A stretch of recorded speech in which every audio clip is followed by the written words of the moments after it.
Russia came into being at the end of the Middle Ages, created by Viking chieftains who invaded the lands at the borders of Europe and Asia.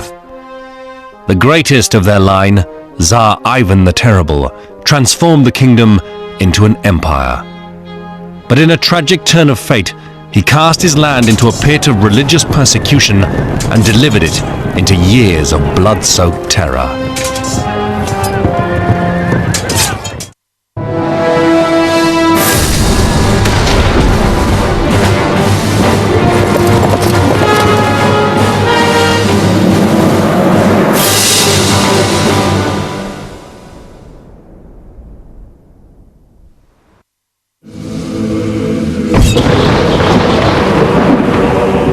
For many years, Ivan the Terrible had held Russia together by fear and by the sheer force of his will.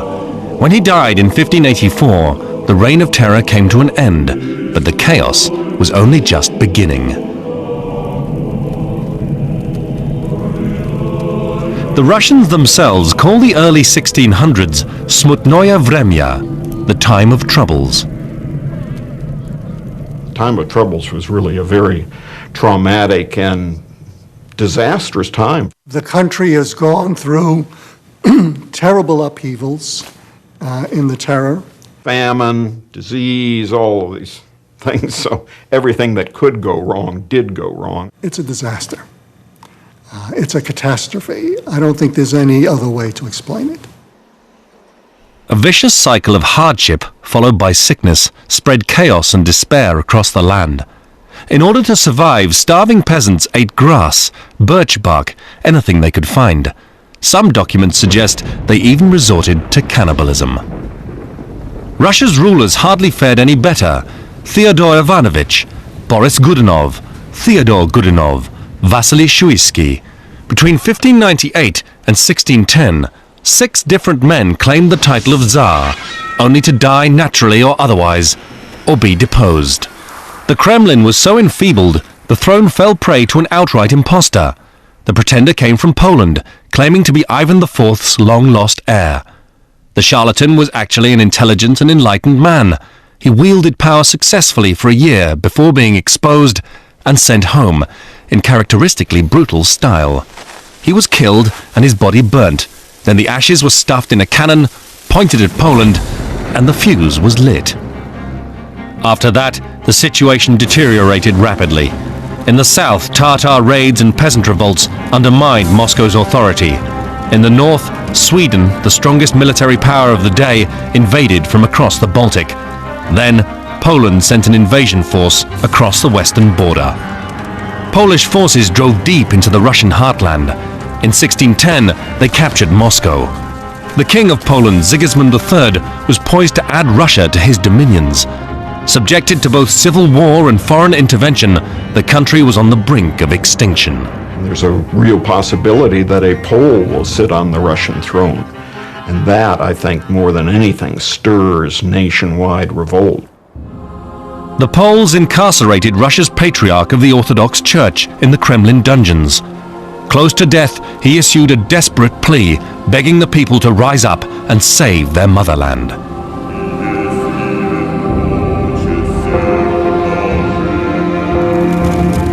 Nobles and peasants, boyars and Cossacks, all heard the call and began to settle their differences. In 1613, a freshly elected Assembly of the Land met in Moscow.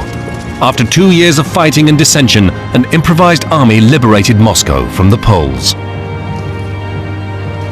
The Russian people as a whole realized now, more than ever, they needed a strong Tsar to bring the nation together.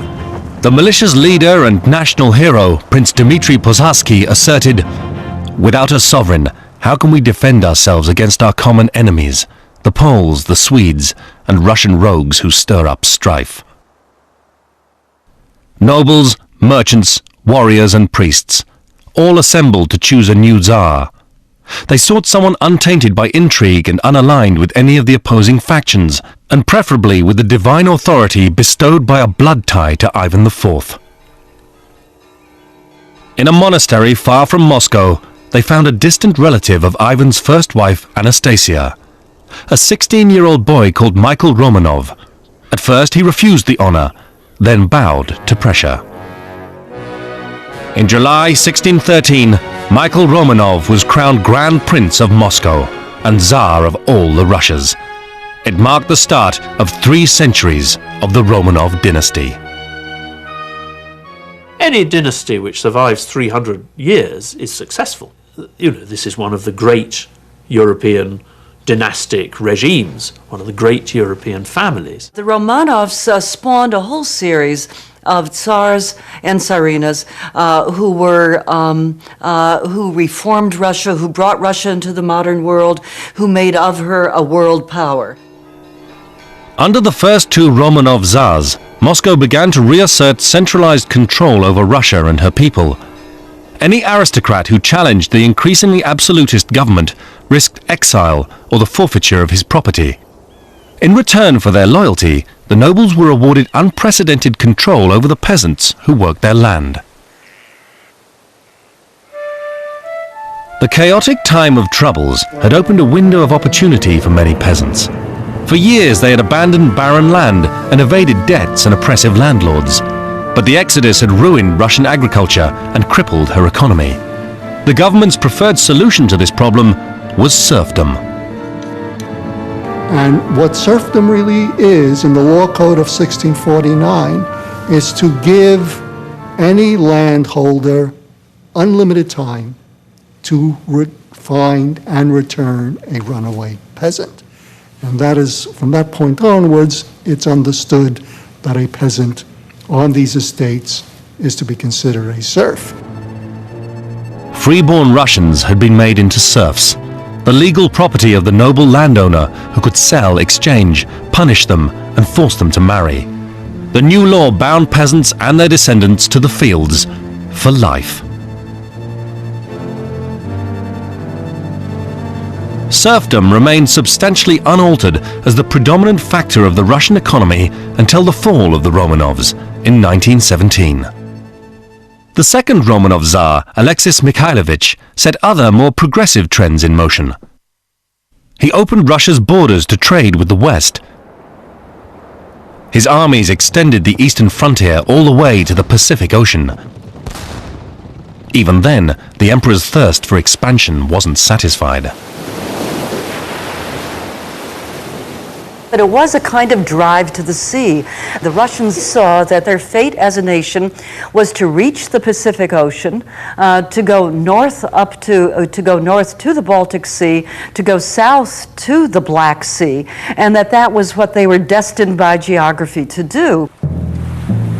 Russia's attempt to reach the Black Sea would shape her history for centuries, and the push to the Baltic would become the driving obsession of Alexei's heir, who would be known as Peter the Great.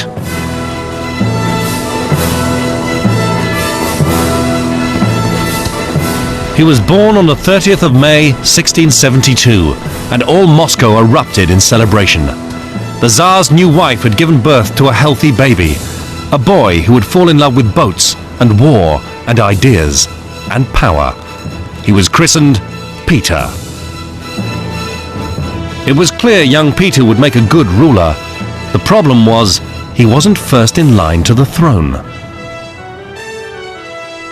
Peter's father, Alexis Mikhailovich, had 2 families by 2 different wives.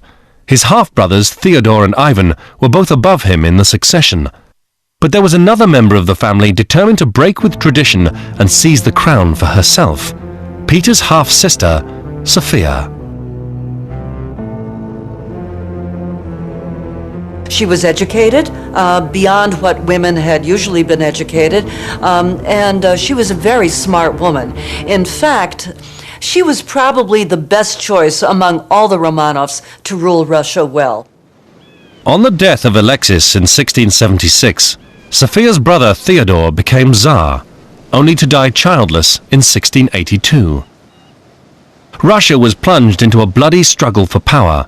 Peter's family prepared to make the 10-year-old boy the new Tsar, but Sophia had other plans that would leave Peter scarred for life. At Theodore's funeral, Sophia spread a malicious rumor. People, see how our brother Tsar Fyodor has suddenly gone from this world. His enemies have disposed of him. Sophia's meddling had horrendous consequences. The Streltsy, paid regiments of reservist musketeers, invaded the Kremlin, screaming for vengeance against Peter's family. Peter was 10 years old, and he witnessed things that no 10-year-old should ever have witnessed. Having his uncles, many of the family's closest friends, his father's chief of state, having them all dragged out of their chambers, having them thrown onto upturned pikes, and then having their bodies dragged to the center of Red Square and hacked to pieces. For 3 days, Peter and his mother had no idea whether they would live or die. Peter was spared because he was of the royal blood. He was the Tsar. To kill the legitimate Tsar would have been a terrible sin. Sophia couldn't assassinate Peter, but she was nevertheless determined to wield power. In the end, the Assembly of the Land proclaimed Peter joint Tsar with his half-brother Ivan under the regency of Sophia. As Ivan was almost blind and epileptic, it was a straight power split between Peter and Sophia. She intended to be the real power behind the throne. Literally. And there's even a good visual image of this. There's a two-seated throne that was made for the boy co-Tsars, Peter and Ivan, except behind Peter's seat there's a little window. And so Sophia would sit back there and whisper suggestions to the young Peter. Sophia pulled the strings, but deep-rooted tradition prevented her from wearing the crown. She was never crowned Tsarina. Russia was not ready for this yet, even though they would have a woman at the helm not far after the death of Peter. But she was still running the scenes as regent while Peter was a young boy. Having survived one bloodbath in the Kremlin, Peter abandoned the capital. He hated its hermetic intrigue and oppressive rituals. He sought the clean open air of the countryside, where he spent much of his childhood. From very early on, the boy Tsar loved to tinker and build things. He found craftsmen who taught him to work in wood, metal and stone. As he turned 13, Peter built a wooden fortress in the fields on the banks of the river Yauza outside Moscow. Then he assembled an army to attack it, a regiment of boys, 300 strong. I think he, in fact, had considerable freedom to do what he wanted, and what he wanted was essentially war games. He gets interested in all manner of military things, and he starts building up a sort of mini play army of sorts. The sons of nobles and commoners alike were drafted into Peter's war games. Though the cannonballs were made of leather, the cannon were real. So were the firearms supplied by the royal arsenal. During one skirmish, 24 boys were killed. Peter's games were deadly serious. Peter was preparing to protect his life and his crown, mostly from Sophia, who was stretching the authority of her regency. Peter's half-sister had assumed the title Great Sovereign. She posed for a portrait wearing the Tsar's regalia. She entertained foreign dignitaries and negotiated alliances. She used her feeble brother Ivan as her frontman. But she couldn't ignore her mercurial and unforgiving half-brother. Peter, when he was a child, and Sophia, obviously hated each other for political reasons. They were in two different political camps. By the age of 17, Peter Alexeyevich Romanov was poised to take power. The boy had grown into a 6'7" giant and was backed by 2 regiments of the finest troops in Russia, trained by himself. His presence was just overwhelming to people, and in many ways he terrified people with his presence. And then you combine that with his temper, and he was a formidable character. In 1689, Peter finally lost his temper with Sophia and denounced her shameless designs on power. In a letter to his half-brother and joint Tsar Ivan, he threw down the gauntlet. He wrote, "Sovereign brother, the time has come for us to rule the realm entrusted to us by God. It is disgraceful that this shameful person should rule the state in our stead."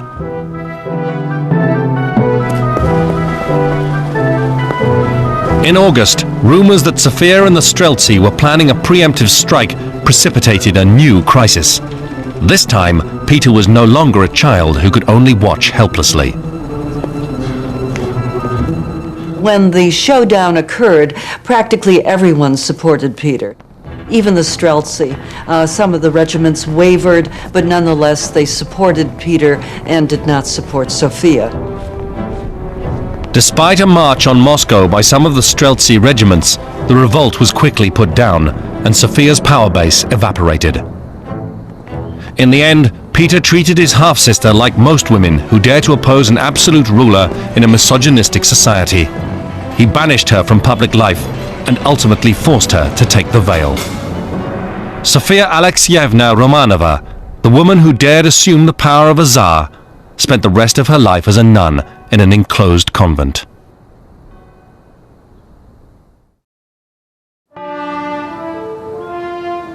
In the late 17th century, in the Kingdom of Muscovy, two brothers shared the throne of the Tsar.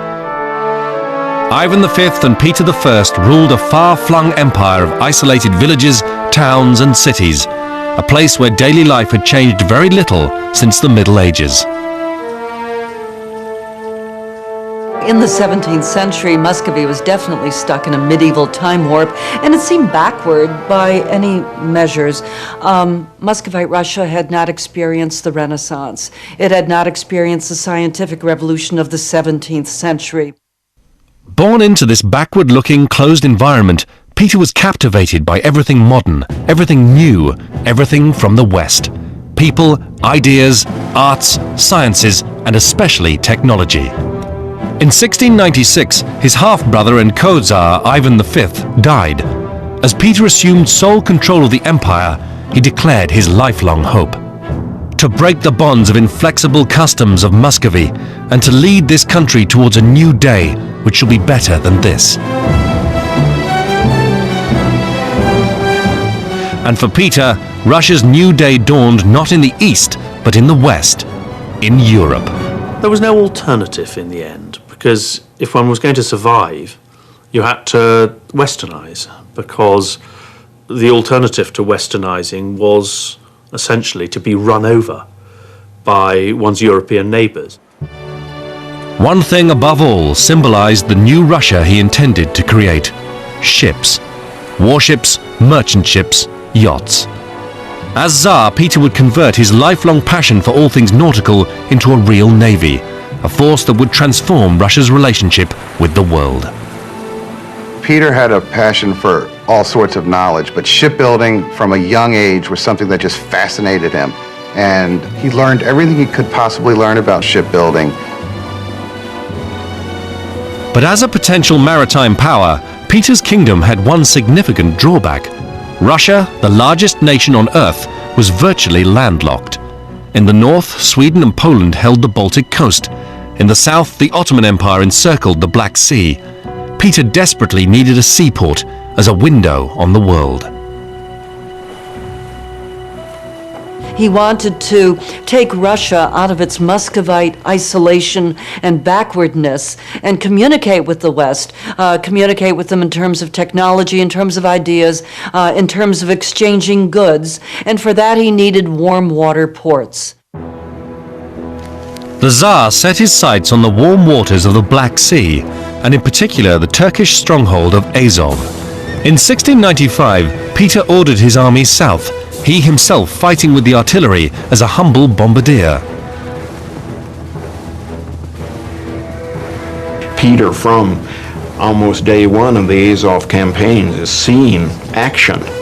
And that continues for most of his life. He's very much a guy who wants to be where the action is and does not spare himself, is willing to be out there and be in danger.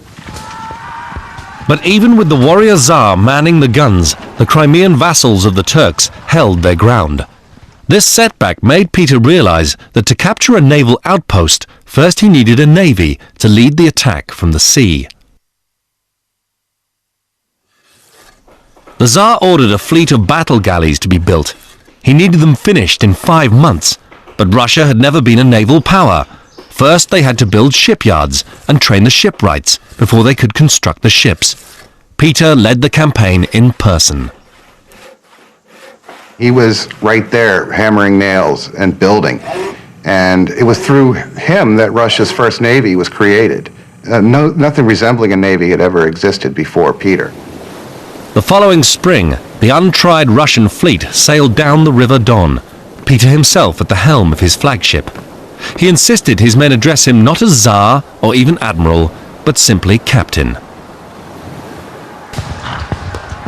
On land, the army again attacked Azov, and from the sea, the new naval force supported the troops with a withering bombardment. Considering that the first campaign had been a failure and had had very serious, heavy losses, the second time was a piece of cake. So in that sense, he starts a pattern of, even though he might fail initially, he still won't give up on his objective. Militarily speaking, he'll come back even stronger, real quick. A little maritime success had at last won Russia a port on the Black Sea. But Peter regarded this as just the beginning. He wanted to learn at first hand the knowledge of the great navies of the West. And so the Tsar of Russia left Muscovy for his own version of the Grand Tour, traveling under a transparent incognito in order to dispense with protocol if he so chose. No Tsar had ever before set foot outside the kingdom. No Tsar had even seen Europe. In the winter of 1697, Peter, with an entourage of 250, mostly fellow students and craftsmen, went west on a year-and-a-half-long European road trip. To escape the tedious burden of royal etiquette, the Tsar often masqueraded as an ordinary sailor. He wanted to absorb as much knowledge as he possibly could without the trappings of formality and court ritual and all of that. So he wanted to, observe unnoticed. It was kind of difficult to be unnoticed, at his height. But he didn't want to be known as the Tsar. He just wanted to be known as a traveling student. For a self-taught craftsman, Western Europe offered a marvelous education. He studied printing, iron casting, papermaking. He even learned how to render whale blubber. He attended lectures in surgery and anatomy in Leyden, art in Leipzig, and dentistry in Dresden. He was kind of a jack of all trades. He had such a passion for life and for experimentation that he not only wanted Russia to build a navy, but he wanted to learn how to be a shipbuilder himself. He wanted not only more Western style, more Western standards of medicine, but he himself practiced dentistry and practiced on some of his unfortunate men. I'm sure that his talents were pretty much limited to pulling out people's teeth, and that was about it. He was observing an anatomy course in Holland, and they produced a dissected corpse. And all his comrades grew really squeamish when that happened. I mean, they were just repulsed by this, because it was just an unusual thing at the time. And Peter was just mortified at their squeamishness. He was embarrassed and angry, and in retaliation against it, he made every one of them stand up, march down to the table, and take a bite out of the corpse. It was just his way of saying, "Stop it." Peter's most cherished aim was to study nautical science. In Holland's finest shipyard, he apprenticed himself to a master shipwright, and at the wharves of the Dutch East India Company, he learned how to build a 28-gun frigate from the keel up. But even with a Dutch ship of the line to his credit, Peter still wasn't satisfied. Britain ruled the waves, so the Tsar headed for England. He knows the reputation also of the British fleet, and the British very much cultivate that. So they provide a craft for him to sail on the Thames, and although he rams a couple of other vessels while he's learning to pilot this vessel, he does enjoy this, and he, at the end of this, all says that all things being equal, he'd really rather be an admiral in the British Navy than anything else. Peter stayed in the house of John Evelyn, the famous diarist in Deptford, convenient for the King's Wharf. He obviously had a good time. And they tear the place up. They mess up the plantings, the hedge, they shoot up the house. A few months later, a bill which was presented for damages caused to the house by the Russians, and these damages included paintings on the walls which had shots fired into them, paving stones ripped up, windows smashed, furniture soiled in various ways. He was, on some levels, a frat boy, in that he would just drink himself silly. And he would, off and on, while he was on tour around Russia, around Western Europe, he would be visiting people's houses, and it just left a wake of destruction behind him. When the Peter the Great Roadshow overstayed its welcome in one country, it moved quickly onto the next. In July 1698, after 16 months of travelling, Peter's entourage was partying in Vienna when an urgent message arrived from Moscow. Encouraged by the Tsar's long absence, reactionary Streltsy regiments were stirring up revolt again. Peter's European apprenticeship ended abruptly. The jack of all trades made for home immediately to assert himself as Russia's unquestioned ruler.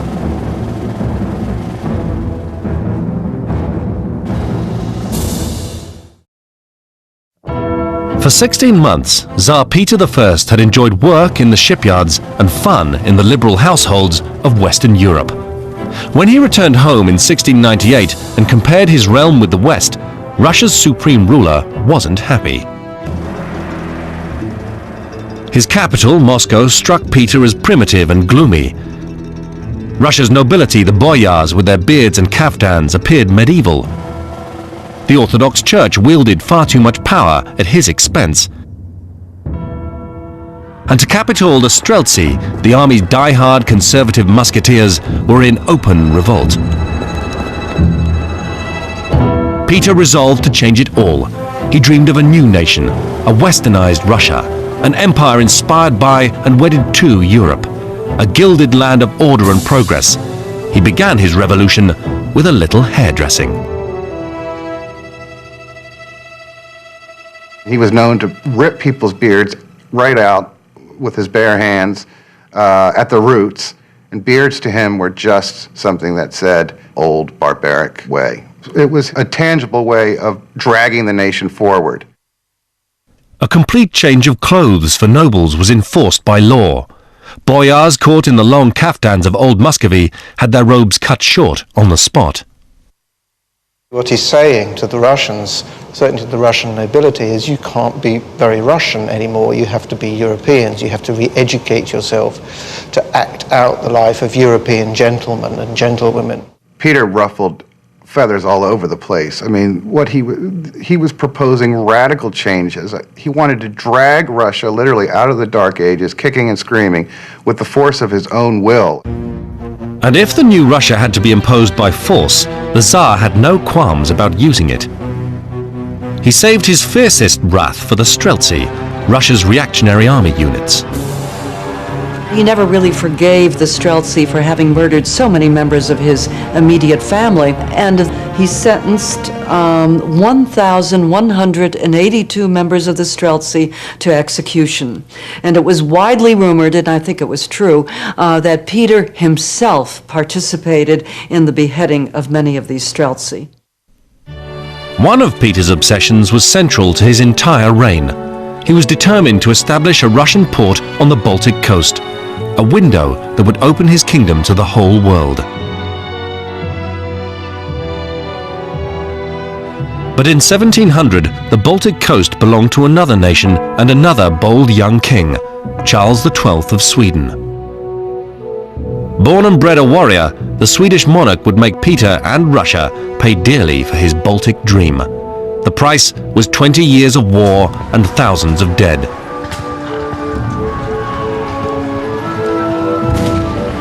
The duel began late in the year 1700.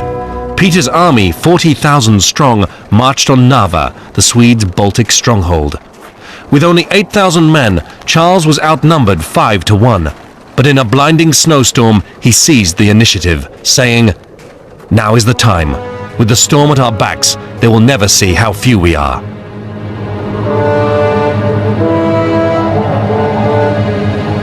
The Swedish army charged out of the blizzard and completely overwhelmed the Russians.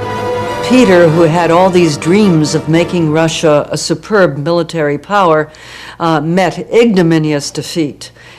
His 34,000 soldiers were trounced by Charles's army of 8,000. Convinced that Russia was a paper tiger, Charles turned west to attack Poland. He could afford to save Peter for later.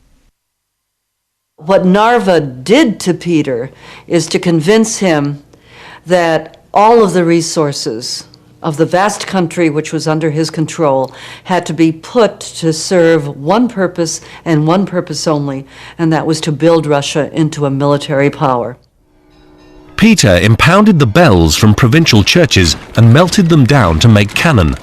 He conscripted 45,000 new troops from peasant families, and he increased taxes to pay them. The term of service in the Russian army when people are drafted is 25 years. It's considered a death sentence. And when peasants leave the village to go into the army, they're given essentially a wake. They're treated as though they had died and that they're not coming back. While Charles was distracted by his campaign in Poland, Peter's new army marched to the sea. By 1703, the Russians had established a beachhead in the Baltic on the shore of the Gulf of Finland. On a boggy island where the river Neva meets the Gulf, Peter the Great staked his claim. By nature, we are fated here to cut a window through to Europe. Here shall be a town. He could have settled in the cities of the Baltics, but no, he had to start a brand new city, and this was significant. It was richly symbolic in that he was creating a new Russia, a new Russian empire, and to essentially be able to start from scratch. In May 1703, the Tsar grabbed an axe and began to build the city he christened St. Petersburg. Never a patient man, Peter wanted his new town to rise as fast as possible. After all, he'd built his own log cabin in just 3 days. Peter knew that Charles and the Swedish army would return and try to force Russia out of the Baltic. He wanted fortresses and fighting ships immediately, ready to repel them. He wanted a city that Russia would never surrender. He wanted it all to be built at once, whatever the cost.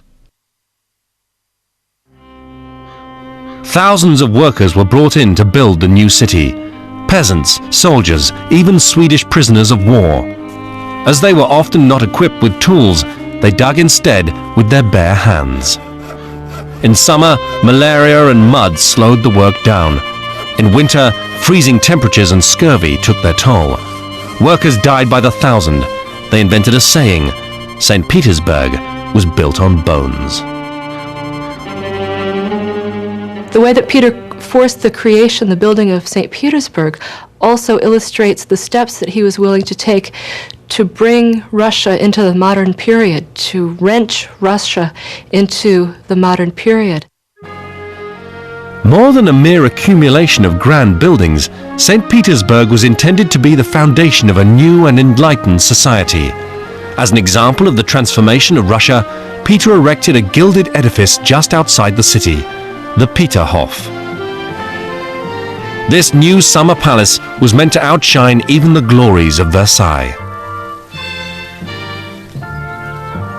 Peter's aims and ideas, his new city, his new nation, were far more important to him than the lives of ordinary people. He uprooted his entire court and commanded everyone in it to build new homes in his window on the west. He even told them how and where to build them. Peter's city was really his plaything in a way. I mean, like some kings would line up their soldiers and make them march. He did the same thing really with Petersburg and its inhabitants. So the city had a sort of martial character to it from the start. In Sweden, when King Charles heard of Peter's mad rush to build, he scoffed, "Let the Tsar tire himself out with founding new towns. We will keep for ourselves the honor of taking them later." And in 1708, Charles prepared to make good his boast. The battle-hardened Swedish army stormed out of Poland and marched on Moscow. Peter answered with fire, a blanket of fire burning everything in the Swedes' path. Wherever Charles attacked, his troops conquered only barren, blackened earth. By the following winter, the mighty Swedish army was trapped deep in Russian territory, hundreds of miles from supply depots, and running out of ammunition and food. Peter calmly waited for spring and then sent a restructured army of 60,000 men to confront the invaders. In July, the Tsar and the King of Sweden met outside the Ukrainian fortress town of Poltava. Badly wounded, Charles had to be carried onto the battlefield. But despite being outnumbered nearly 3 to 1, Sweden's valiant warrior king still ordered his troops into the attack. Sweden's first wave hurled the Russians back. Then Peter's artillery opened fire. Russian guns riddled Charles's troops. The Russian conscript infantry drove them back. Peter's new army was simply too big and too well armed to be defeated. On the killing fields of Poltava, King Charles's reign of glory was drowned in blood and dust. Russia's absolute ruler, Tsar Peter Alexeyevich Romanov, became the new master of the Baltic. Russia was, at last, a great European power.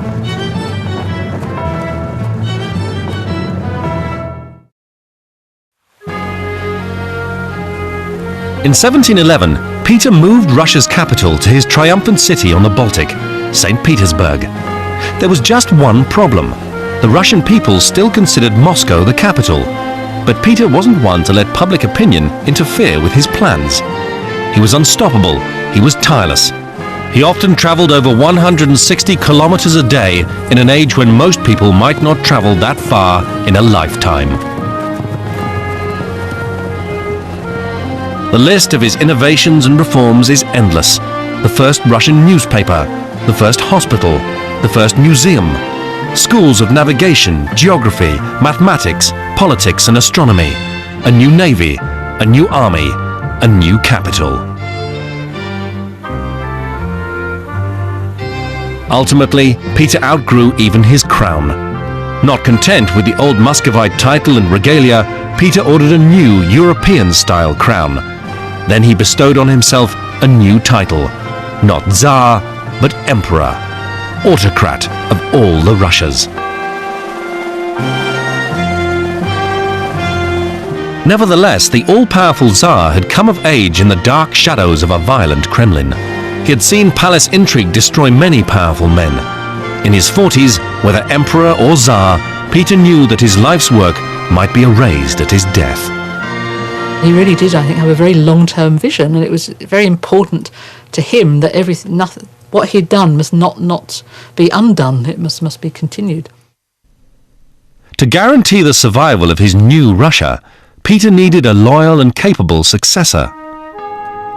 But his only son, Alexis, would prove to be the great man's greatest disappointment. The two could not have been more different. Peter was this giant of a man. He was energetic, he was decisive, and yet his son was short, he was lazy, he was sluggish, he wasn't as bright as his father. It was really quite a disastrous situation. He wanted to kind of live a life of luxury and disregarded all the training that was necessary to be Peter's heir, and it bothered Peter to no end. As Alexis grew up, Peter berated him constantly. You do not make the least endeavours, and all your pleasure seems to consist in staying idle and lazy.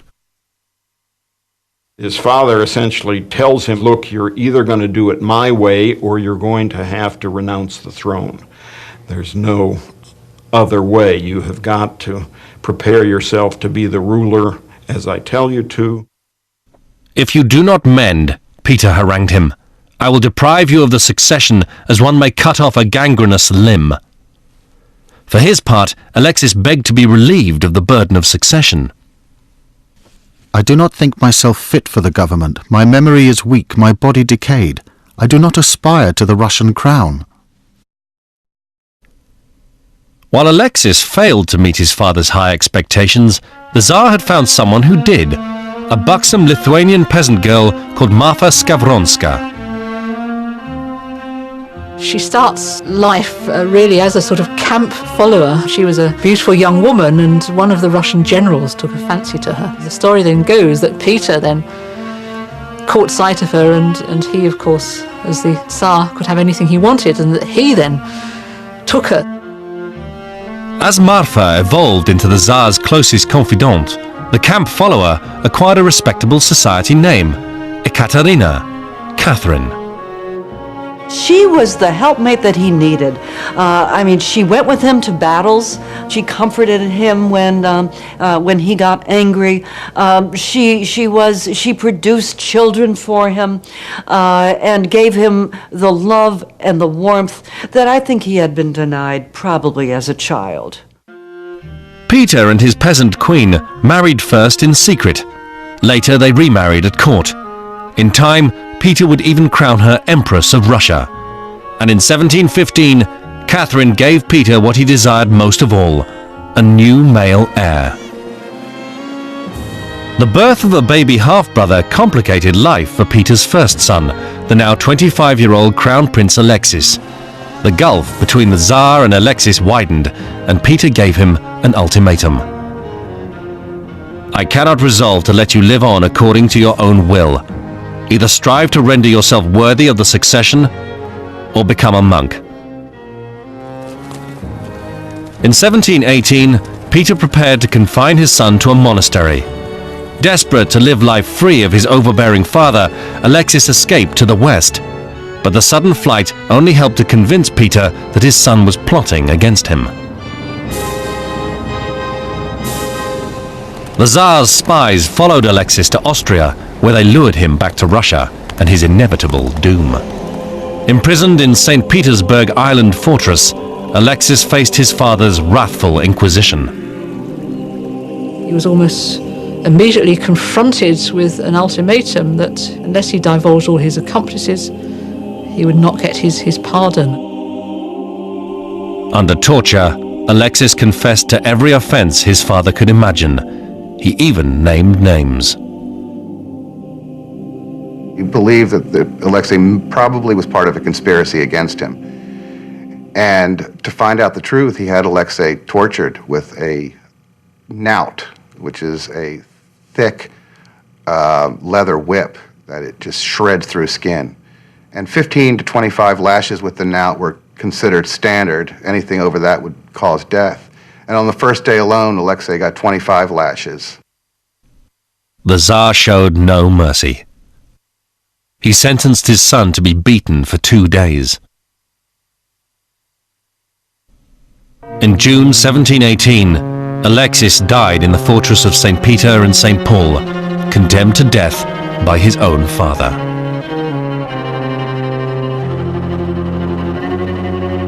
I honestly don't believe that ultimately Peter wanted Alexis dead. He wanted him alive and being the Alexis which Peter wanted, but which is what Alexis couldn't be. Within a year, the wheel of fortune turned and ground down on Peter.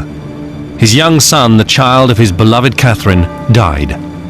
The Russian Empire was left with no male heir, and for Russia's first official emperor, time was running short. On a cold November day in 1724, Peter saw a vessel foundering on rocks on the coast of the Baltic. Impulsive to the very end, he waded into the freezing water to save the 20 sailors on board. Urinary disease aggravated by alcohol was compounded by the consequences of this brave action, and Peter succumbed. As he lay dying, he prepared to write his will. In a single generation, Peter the Great had remade Russia. He had transformed an ancient land, an isolated, secretive kingdom, into a modern, open nation, and achieved the goal the headstrong youth had set for himself 30 years before. Peter introduced so much that was new, but in particular, he ended the xenophobia and the religiosity of the old Muscovite way of life, and he ended the isolation of Russia as a country. And I think this is terribly important. He introduced a whole new style of statecraft. Peter saw himself not as being a religious keeper of the status quo, which the Muscovite Tsars were, but as being a secular, hard-working, reforming Tsar capable of creating through force and fiat. And I think these were the ways in which Peter demonstrated himself to be a real revolutionary. On the brink of death, One last task remained. Peter still had to name an heir to his empire. Of 15 children by 2 wives, only 2 had survived, and both of them were female. On a piece of paper he wrote, "Give it all to..." But he died without finishing the sentence. I think ultimately, though, the reason that Peter didn't choose was he perhaps thought that he was immortal. He didn't expect to die as soon as he did. He thought he still had time. He left it too late. The giant of the Romanov dynasty had died and left his empire without a ruler.